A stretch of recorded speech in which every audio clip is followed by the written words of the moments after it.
अस्सलामु अलैकुम वरहमतुल्लाहि वबरकातुहु। नहमदुहु व नुसल्ली अला रसूलिहिल करीम, अम्मा बाद। अल्हम्दुलिल्लाह, आज एक रोज़ा मुकम्मल हो गया अल्हम्दुलिल्लाह। बहुत ही खुशी की बात है अल्हम्दुलिल्लाह कि अल्लाह रब्बुल आलमीन ने रमज़ान के महीने में हमें दाखिल किया और एक रोज़ा मुकम्मल करने की तौफ़ीक बख्शी।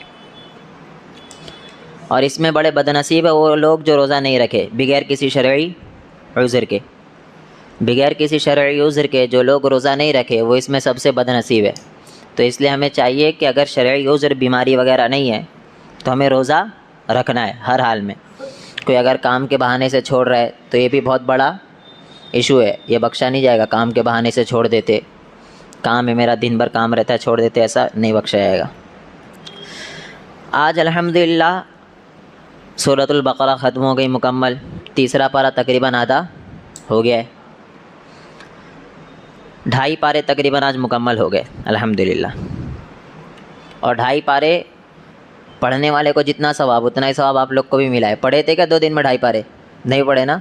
सुनने का सवाब मिला 2.5 पारे अल्हम्दुलिल्लाह। पढ़ने वाले को जितना सवाब उतना ही सवाब सुनने वाले को भी 2.5 पारे अल्हम्दुलिल्लाह। तो आज हम देखते हैं सरसरी तौर पर आज का जो हमारी गुफ्तगू है ना, जो आज तरावी में पढ़ा गया, बड़े पेचीदा मसाइल है, बहुत सारे अहकामात है। तलाक़ का कितना बड़ा इशू बना के रखे, तलाक़ बहुत बड़ा इशू, निकाह का बहुत बड़ा इशू, ये सब बना के रखे ना। आज ये सारे मसले इसके अंदर आए। कसम खा लेते उसके कफ़ारे के बारे में लोग जानते नहीं हैं। खैर पूरा तो हम नहीं बयान कर सकते, सरसरी तौर पर कुछ कुछ देखते हुए चलेंगे। तो हम शुरुआत करते हैं कि अल्लाह रब्बुल आलमीन कह रहा है सयक़ूलुस सुफ़हा। दूसरा पारा शुरू होता है सयक़ूलुस सुफ़हा मिनन नास मा वल्लाहुम अन क़िबलतिहिमुल्लती कानू अलैहा। क्या था ना, मुसलमानों का पहला क़िबला कौन सा था? मस्जिद बैतुल मक़दिस पहला क़िबला था मुसलमानों का। और रसूलुल्लाह सल्लल्लाहु अलैहि वसल्लम, सहाबा कराम रिज़वानुल्लाहि अलैहिम अजमाइन सारे नमाज वहीं पर रुक करके पढ़ा करते थे। हिजरत कर लिए, मदीना चले गए, मदीना जाने के बाद भी नमाज उसी तरफ रुक करके पढ़ रहे, बैतुल मक़दिस की तरफ।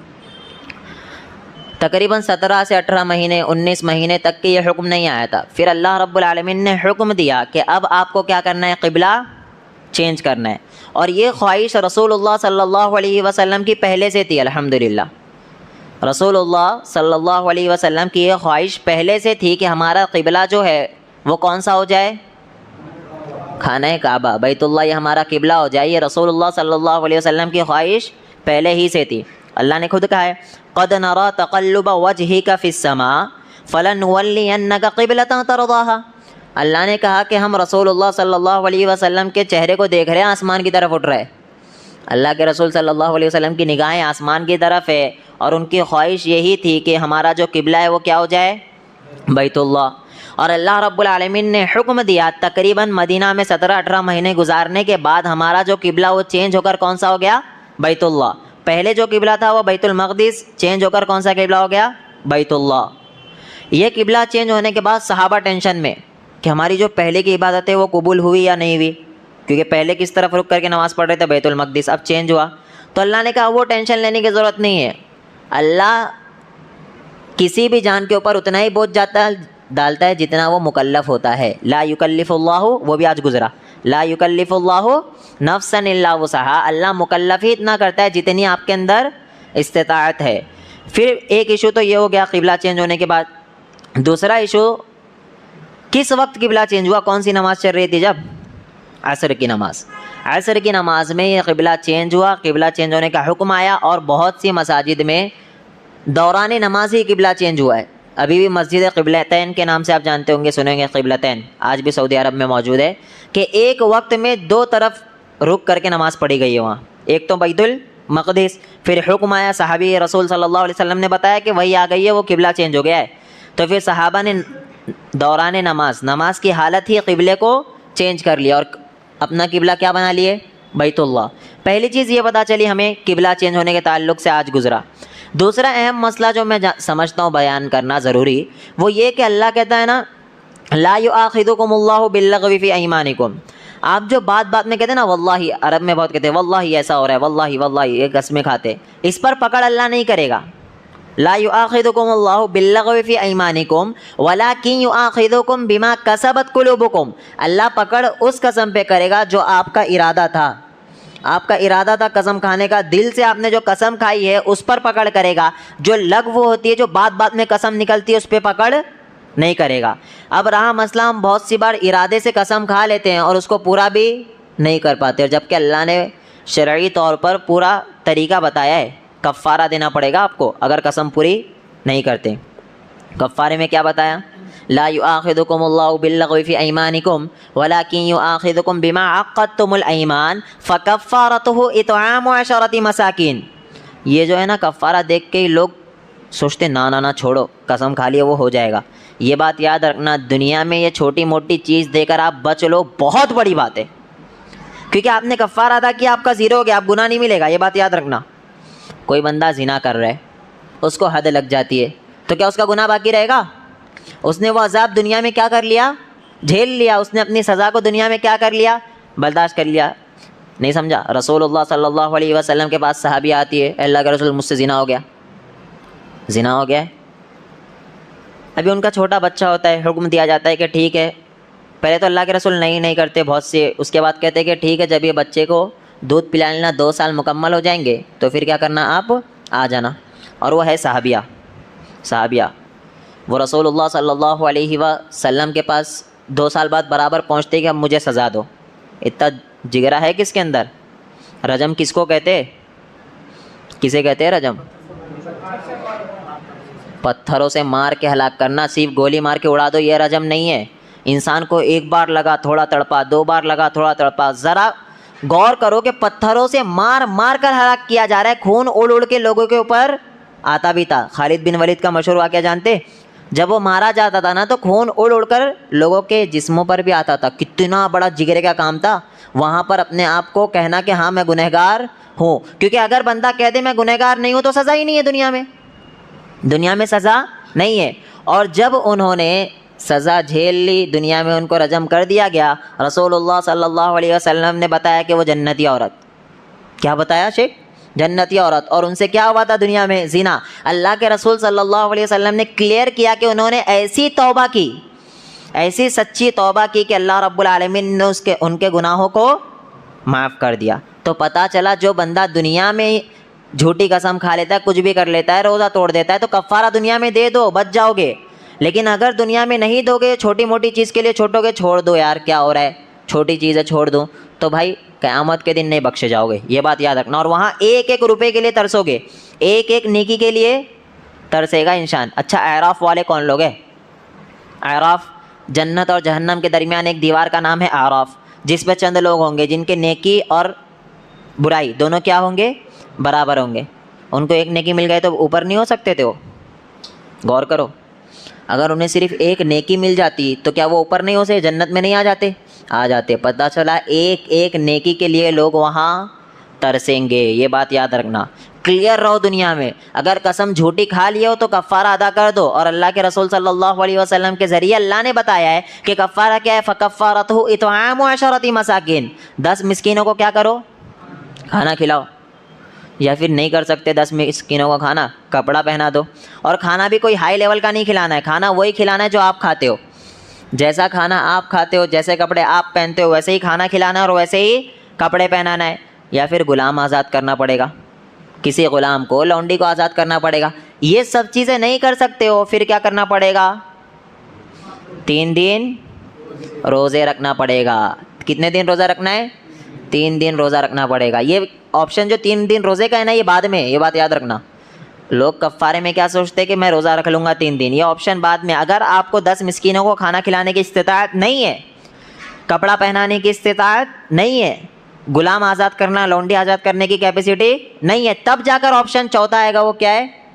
कसम का, रोज़े का, ये ऑप्शन आएगा। तो अगर कोई झूठी कसम खा लेता है तो दुनिया ही में कफ़ारा अदा कर दे और आप क्या हो जाएंगे? क्लियर, गुनाहों से क्या हो जाएंगे? पाक हो जाएंगे। अल्लाह से तौबा करो और दुनिया में कफ़ारा अदा कर दो। अब रहा ईला होता था, अल्लाह ने इसके आगे बताया है, लिल्लज़ीना युलूना मिन निसाइहिम तरब्बुसु 4 अशहुर। कि लोग क्या करते थे ना, कसम खा लेते थे कि मैं अपनी बीवी से 2 महीना नहीं मिलूँगा। बेवकूफ़, कैसी भी कसम खाते थे, 2 महीना नहीं मिल, आज भी खाते क्या लोग ऐसी, 3 महीना नहीं मिलूँगा, 4 महीना नहीं मिलूँगा, 1 महीना नहीं, ऐसे कसमें खाते रहते थे। मेरा ख्याल है कोई खाएगा नहीं आज, बेवकूफ़ नहीं है इतना कोई, क्योंकि पहले तो 4 थी जायज़, आज भी 4 जायज़ नहीं है। अरे आज भी जायज़ है 4 आज भी 4 जायज़ है। सहाबा कराम रिदवानुल्लाहि अलैहिम अजमाइन 4-4 शादियाँ करते थे तो उन्हें इतना टेंशन नहीं था। यहाँ पर एक ही है तो कौन बेवकूफ़ कसम खाएगा, कोई नहीं खाएगा मेरा ख्याल है। तो कसम खा लिया करते थे लोग कि मैं 2 महीने तक बीवी से नहीं मिलूँगा, 3 महीने तक बीवी से नहीं मिलूँगा। इसे कहा जाता है ईला, अपने आप को खुद से कसम खा के अलग हो जाना। तो अल्लाह ने उसकी मुद्दत बताई। मुद्दत क्या बताई अल्लाह, लिल्लज़ीना युलूना मिन निसाइहिम तरब्बुसु अर्बअति अशहुर फ़इन फ़ाउ फ़इन्नल्लाह गफ़ूरुर रहीम व इन अज़मुत तलाक़ फ़इन्नल्लाह समीउन अलीम। अल्लाह ने क्या बताया ना कि 4 महीना उसकी इद्दत है। इद्दत मतलब मुद्दत, 4 महीना मुद्दत है कि बंदा कहता है कि मैं 2 महीना नहीं मिलूँगा, कसम खा लिया, तो आपको उस कसम को पूरा करना पड़ेगा। 2 महीना मत मिलो, समझ रहे हो बात, बहुत बड़ी बात है। 2 महीने की कसम खा ली है कि मैं अपनी बीवी को नहीं देखूंगा, साथ में नहीं रहूंगा, तो नहीं रहना पड़ेगा। 3 महीने की कसम खा ली है तो नहीं रहना पड़ेगा, 3 महीने तक के सब्र करना पड़ेगा। उसके बीच मिल लेते हो तो फिर कफ़ारा कसम वाला देना पड़ेगा। कितने मसले हैं ना, उसके बीच मिल लेते हो तो फिर कसम वाला कफ़ारा देना पड़ेगा, इसलिए कसमें खाई मत ऐसी। उसके बाद रसूलुल्लाह सल्लल्लाहु अलैहि वसल्लम के ज़रिए अल्लाह ने बताया कि उसकी लाश मुद्दत जो है वो 4 महीना, 4 महीने से ज़्यादा की कसमें आप नहीं खा सकते हो। किसी ने ऐसे ही कह दिया कि मैं तुझसे अलग रहूँगा, उसमें कुछ बताया नहीं कि इतना महीना उतना महीना, ये सब नहीं बताया। तो 4 महीने से ज़्यादा वो अलग नहीं रह सकता। 4 महीना गुजरे तो अब उसे साथ में रहना पड़ेगा। अगर साथ नहीं रहना चाहता है तो फिर अल्लाह ने बताया व इन अज़मुत तलाक़, फिर क्या करो, अगर तलाक़ का आज़म रखता है तो तलाक़ दे दे। ईला समझ में आया, ईला समझा, इसे कहते हैं ईला। अब आओ तलाक़ के ऊपर, इसी के आगे अल्लाह रब्बुल आलमीन ने बताया तलाक़ का पूरा तरीका अल्लाह ने कुरान में नक्शा खींचा है तलाक़ का। हम अगर पढ़ लेना तो मेरा ख्याल है कि समझने की नीयत से पढ़ो तो आप तलाक़ के मसले कुरान में ही इंशाअल्लाह इस सूरत के अंदर या आखिरी में जो है ना पूरा वही नाज़मुत तलाक़ से लेकर इंशाअल्लाह आप समझ जाओगे। सारे मसलों का हल अल्लाह ने बताया। एक और चीज़ बताता चलूँ कि अल्लाह ने ये भी है वला तनकिहुल मुशरिकाति हत्ता युमिनु, आज बहुत चल रहा ना, लोग जानते नहीं लगता है। अल्लाह ने कहा है ना कि वला तनकिहुल मुशरिकाति हत्ता युमिन, आप जो है ना मुशरिकात से निकाह नहीं कर सकते हो। मुशरिकात नहीं, मुशरिका कौन है? मुशरिका गैर मुस्लिम, ये वाली मत बोलना बरेलवी वाली मुशरिक, ये नहीं है। गैर मुस्लिम, जो गैर मुस्लिम है जब तक कि वो ईमान नहीं लाए, नहीं लोग ऐसे ही समझते हैं मुशरिक बोले तो ये बरेलवियों को भी ले लेते, हमारे देवबंदी भाई सब मुशरिक निकाह नहीं कर सकते, ऐसा नहीं है।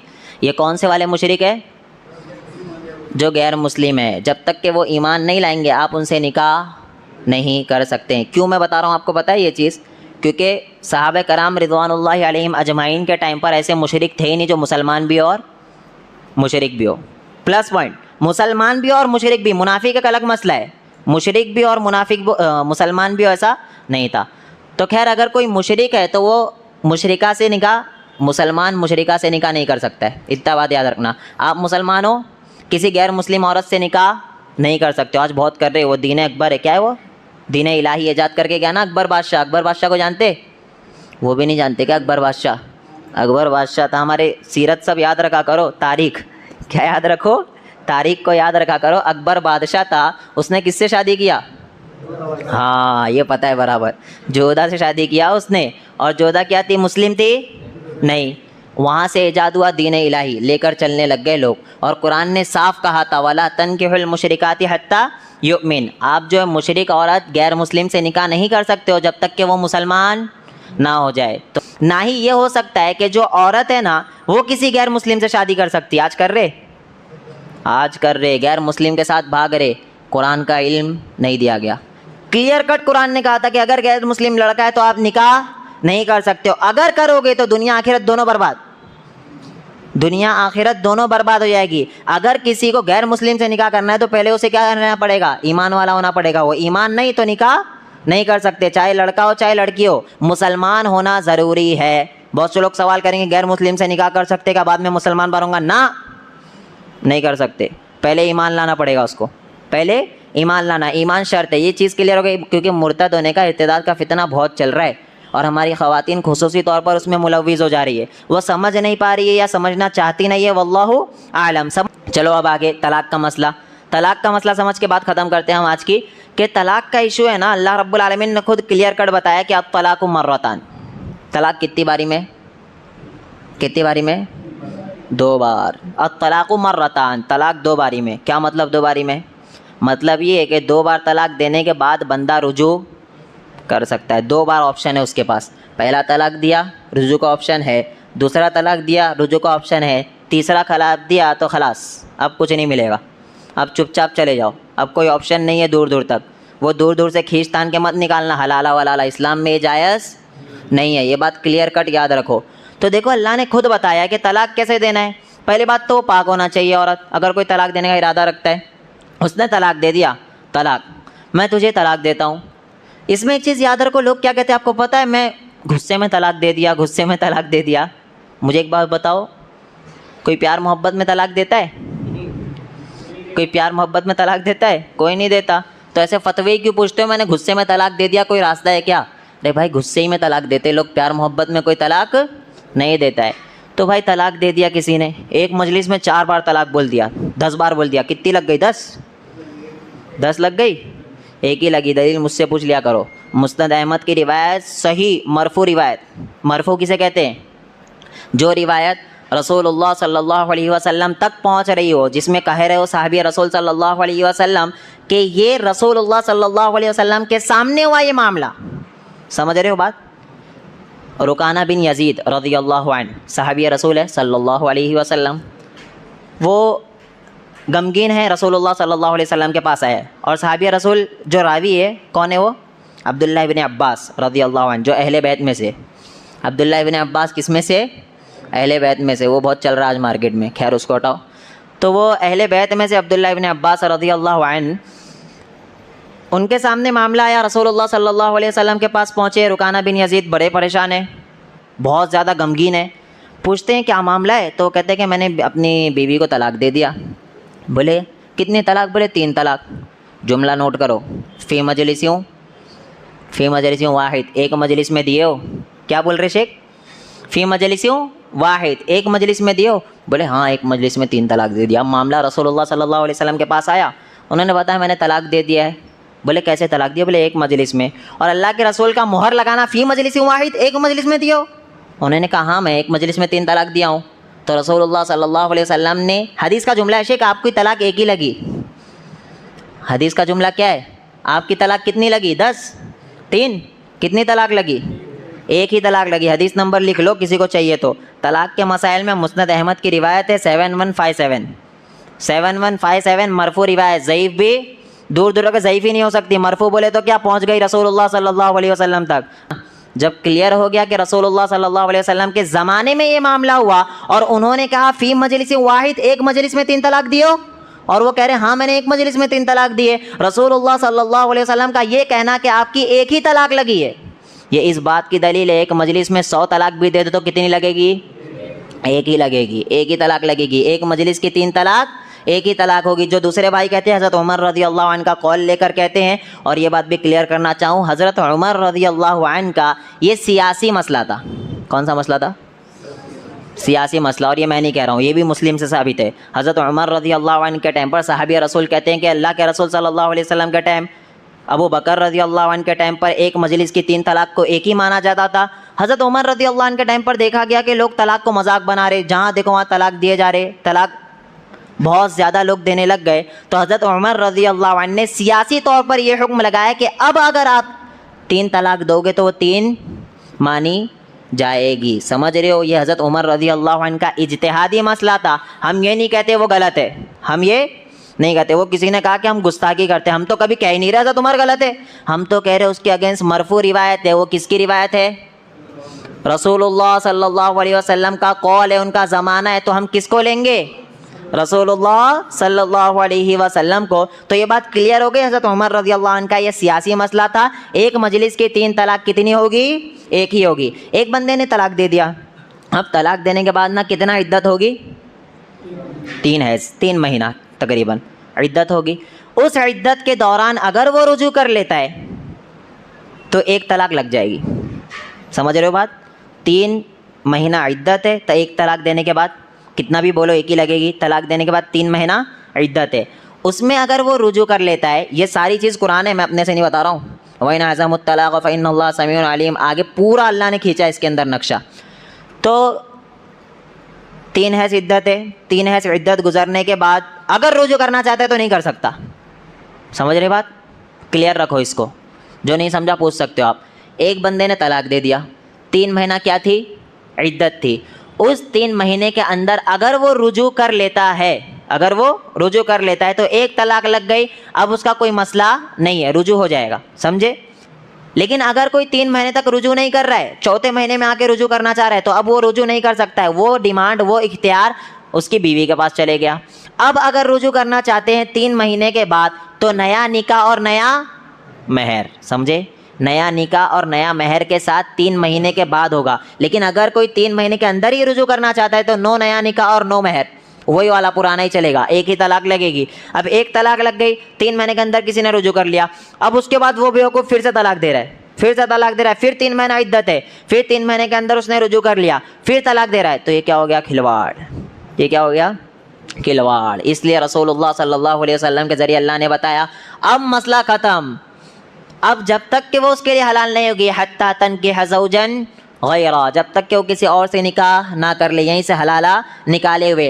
प्री प्लान हलाला इस्लाम में जायज़ नहीं है, हराम है। लानअल्लाह, अल्लाह रब्बुल आलमीन की क्या है ऐसे लोगों पर लानत है। अभी वो पाकिस्तान का बहुत मशहूर वाक़या आया कि वो उसके आदमी ने तलाक दे दी, तलाक देने के बाद बोले अब क्या करना पड़ेगा? बोले हलाला कराना पड़ेगा, फिर एक दूसरे के लिए जायज़ हो जाएंगे। तो बोले हाँ एक ऑप्शन है, अपने देवर के साथ निकाह करा दिया, उसके देवर के साथ, यानी अपने भाई के साथ निकाह करा दिया। ये मजाक है? ये लोग इस्लाम का मजाक बना रहे हैं। हमारे जो गैर मुस्लिम भाई हैं ना, यही चीज़ें लेकर उठाते हैं। कभी भी देखना, जहाँ खालिस दीन पेश करोगे ना, कोई मजाक नहीं उड़ा सकता है, ये गारंटी। जहाँ आप खालिस दीन पेश करोगे, कोई भी दुनिया के अंदर मायका लाल ऐसा नहीं है जो मजाक उड़ा सके, कोई नहीं उड़ा सकता है। शिर्क व बिदअत दीन में है, मजाक उड़ाते हैं आज लोग इसके ऊपर। हमारी ख़वातीन दरगाहों पे जाती, मजाक उड़ाते हैं लोग इसके ऊपर। इस्लाम में जायज़ है दरगाहों पे जाना? नहीं, क्लियर कट है, 2 और 2 की तरह साफ़ है हमारा इस्लाम। ये लोगों ने ऐड किया, ये इस्लाम नहीं है, ये लोगों ने ऐड किया है। जहाँ ऐड होगा वहाँ पर लोग उंगली उठा सकेंगे, लेकिन क्लियर इस्लाम के ऊपर कोई उंगली नहीं उठा सकता है। ये था तलाक का मसला। और रहा दूसरा मसला खुला का होता है। एक और अहम चीज़ बताऊँ, तलाक को इतना बुरा मत जाना करो। कोई क्या कहता है पता है? कि अगर कोई तलाक दे देना तो ये अल्लाह रब्बुल आलमीन को बहुत ज़्यादा नाराज़ करने वाला अमल है। वो क्या कहते हैं? हलाल चीज़ों में सबसे बुरी चीज़, सबसे नापसंद चीज़। अगर ये ऐसी था तो सहाबिया क्यों तलाक दे दी? खुला क्यों ले रहे? सहाबा क्यों तलाक दे रहे? समझ रहे हो बात?